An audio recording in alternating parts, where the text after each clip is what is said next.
Vamos a retomar nuestro espacio de las entrevistas y conversaremos a esta hora de la mañana con el representante del sector sindical al Consejo Nacional de Salarios, el señor Edgar Zarango, quien representó, como hemos dicho, al sector sindical ante este consejo que se reunió varios días y la última sesión, el día de ayer, tan esperada para saber si efectivamente iba a haber incremento o no. Ya conocemos y el gobierno ha dicho que va a haber una compensación de $60 para los trabajadores y de $100 para los cesados. A esta hora contactamos con don José Zarango. ¿Cómo está usted? Muy buenos días. Gracias por acompañarnos. Muchas gracias a todos los que nos siguen a través de este medio y a ustedes por este espacio que nos dan a los trabajadores. Buenos días. Bueno, ¿cuál va a ser la posición ahora? ¿Se reunirán los diferentes gremios sindicales del Ecuador para tomar alguna decisión? He escuchado que puede haber una presentación de un recurso ante la Corte Constitucional. ¿Cuál sería el principio jurídico? En los 30 años que hemos vivido de esta democracia, no ha existido algo como lo que estamos viviendo hoy en día. Un incremento salarial en tiempos difíciles, en una crisis difícil que vivimos los ecuatorianos y la humanidad, era justo y es necesario que el sector empleador de alguna manera revise su posición un tanto excluyente, un tanto inequitativa, a fin de dar paso justamente a algunas aspiraciones que teníamos como trabajadores. Sin embargo, del mismo sector del gobierno nacional, el señor ministro de Finanzas ya se adelantó en manifestar que este incremento sería cero. Por lo tanto, simplemente les dio una ventaja al sector empleador y con ellos llegar justamente a ese objetivo y sus intereses ya preestablecidos. Bueno, hace poco estuvo con nosotros el representante de los empleadores, don Rodrigo Gómez de la Torre, que usted pues lo conoce muy bien y tiene una relación porque ya han trabajado juntos en algunas mesas de trabajo, para la redundancia. Y él decía que no se trata de no querer, sino de no poder, en el sentido de que para muchas empresas mantener el empleo ha sido dificilísimo y que incrementar, por más mínimo que sea, el valor del salario era financieramente casi imposible, que eso hubiera significado despedir más gente. ¿Esto tiene un asidero técnico para ustedes? Hay dos cosas que nosotros hemos discutido o la posición que hemos tenido como Confederación de Trabajadores del Ecuador. Una es cómo seguir mejorando los derechos a aquellas personas y que hoy es un reducido número que ya tienen y gozan de este trabajo, porque la Constitución es clara y dice que los derechos deben ser progresivos.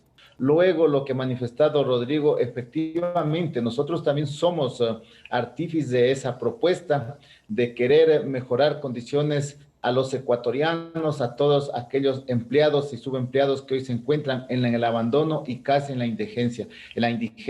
Esa es la situación, son o los dos ejes que nosotros tenemos que seguir interviniendo y conversando y dialogando.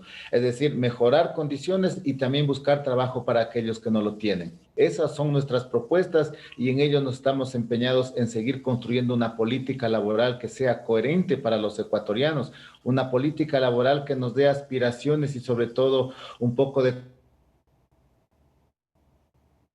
que tenemos leyes que nos protegen y también derecho al trabajo. Ahora, quien genera empleo es el sector privado. Y si el sector privado no tiene buenas condiciones, es muy difícil. Ayer decía el presidente que había una recuperación leve del empleo, más o menos unos 500.000 ecuatorianos aún se mantienen en el desempleo, pero el empleo inadecuado, el subempleo, sigue en niveles preocupantes. No sé hasta qué punto la recuperación económica en el primer trimestre del 2021 pueda dar un respiro para el incremento del empleo formal. ¿Qué expectativas tienen ustedes? La reactivación económica de los países, de los pueblos, pasa justamente por mirar las partes, es decir, el sector laboral también invierte con la compra de productos, de insumos, eso es también reactivación económica, y ahí es donde el sector empleador se confunde y alguna parte del gobierno nacional, porque no se trata justamente de reducir derechos, de reducir un salario que nosotros ya lo vemos lejano, sino más bien se trata que este salario, de que esta reactivación económica pase justamente porque los sectores productivos también miren en condiciones un poco más humanas a los trabajadores, aquellos que generamos la riqueza, aquellos que generamos la plusvalía, y es la mano de obra, es la clase obrera la que estamos encaminados a ello. Y obvio que el sector empleador tiene las condiciones, es decir, tiene los medios, pero nosotros tenemos las formas cómo producirlos y cómo transformarlos. Hay una posibilidad de una reforma integral al Código del Trabajo. Así lo ha dicho el ministro ayer, y que van a enviar una reforma integral. ¿Usted conoce algo al respecto? ¿Han sido consultados? ¿Qué esperarían de esta reforma? Desconocemos totalmente cuál sería la propuesta que está presentando el gobierno nacional. Solamente por medios de comunicación estamos enterados que se han empeñado en ello. De hecho, nosotros creemos de que el código actual tiene y reúne condiciones. Lo que necesitamos justamente adecuado a las nuevas formas que se han generado hoy en día para la producción, y que es necesario ante todo buscar una salida. Pero los derechos que están establecidos, nosotros no estamos de acuerdo en que a través de esas reformas al Código Laboral se quiera buscar métodos o formas de precarización. Eso sería un retroceso en cuanto a los derechos adquiridos, y como usted sabe y todos los ecuatorianos conocemos, la Constitución y las leyes nos invitan justamente a que los derechos deben ser progresivos y que vayan paulatinamente mejorándose.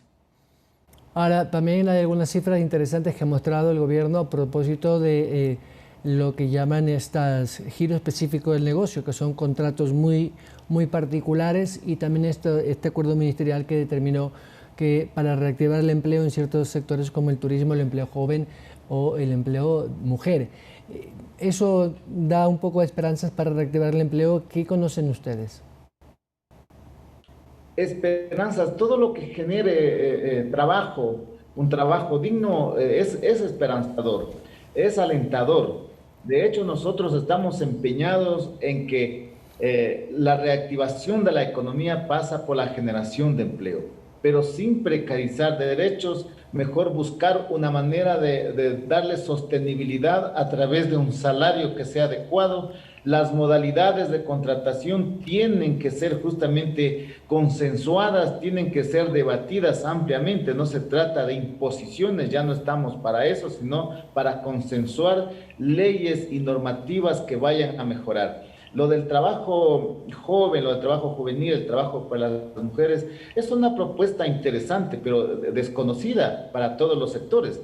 Ahí es donde nosotros invitamos al gobierno nacional, al señor ministro de Trabajo, para buscar esas líneas de acción, esos ejes de intervención, y obvio que necesitamos buscar los resultados, los efectos y los impactos, porque no se trata de decir generamos 500,000 empleos, pero todos los ecuatorianos sabemos que no tenemos o dónde se generaron esos 500,000 empleos. No se trata de contratos por un tiempo determinado. La generación de empleo justamente da por dar condiciones y derechos a esos trabajadores. Entonces, ahí es donde nos estamos perdiendo, ahí es donde nosotros necesitamos justamente claridad y transparencia para impulsar procesos en donde la producción sea el elemento generativo y de impacto, pero también el elemento generativo y de impacto es manejarse bajo un salario adecuado. ¿Hay posibilidades de que haya una movilización de los sectores sindicales? ¿Se reunirán todas las centrales obreras para analizar una posibilidad, o ya es un hecho juzgado?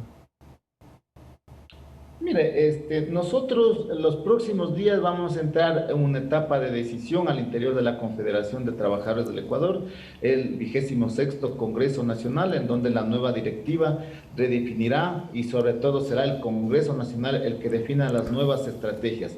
De hecho, nosotros siempre hemos manifestado que una vez agotado el diálogo, son las calles las que nos esperan, y aquí se están vulnerando derechos, un principio de la Constitución que lo vamos a analizar para ver si de alguna manera presentamos alguna demanda frente a ello. Lo vamos a analizar en estos días, será el Congreso el que decida, pero obvio y naturalmente a nosotros nadie nos ha dado un cheque en blanco. Al contrario, creemos que cuando tenemos que dialogar lo vamos a hacer, pero asimismo iremos a las calles cuando nos corresponda en el tiempo determinado.